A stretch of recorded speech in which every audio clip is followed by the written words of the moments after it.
വിദേശത്തേക്ക് പോകുന്ന മലയാളികളുടെ കൃത്യമായ കണക്ക് സംസ്ഥാന സർക്കാരിന്റെ കൈവശമില്ല എന്ന വിവരാവകാശ രേഖ.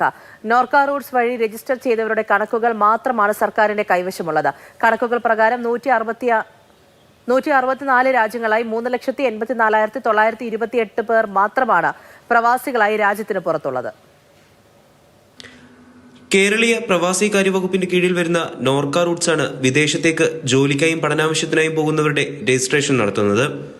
എന്നാൽ വിദേശത്തേക്ക് പോകുന്ന എല്ലാവരും നോർക്ക റൂട്ട്സിൽ പേര് രജിസ്റ്റർ ചെയ്യണമെന്ന് നിർബന്ധമില്ല. നോർക്ക റൂട്ട്സിൽ പേര് ചേർത്ത് വിദേശ രാജ്യങ്ങളിൽ പോയിട്ടുള്ളത് 3,84,928 പേർ മാത്രമാണ്. 164 രാജ്യങ്ങളിലായാണ് ഇവർ ജോലിക്കായി പോയിരിക്കുന്നത്. 1/1/2023 മുതൽ നോർക്കയിൽ രജിസ്റ്റർ ചെയ്തിട്ടുള്ളവരുടെ കണക്കുകളാണിത്. ഇതിൽ 3,70,597 പേരും ഗൾഫ് രാജ്യങ്ങളിൽ ജോലി ചെയ്യുന്നവരാണ്. ബാക്കി 14,331 പേർ മറ്റ് 158 രാജ്യങ്ങളിൽ ജോലി ചെയ്യുന്നവരും.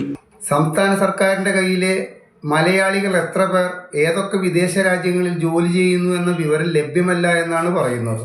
അതുപോലെ തന്നെ ഇവിടെ നിന്നും വിദേശ രാജ്യങ്ങളിലേക്ക് പഠിക്കാൻ പോയ കുട്ടികളുടെ കണക്കും സംസ്ഥാന സർക്കാരിന്റെ കൈവശമില്ല.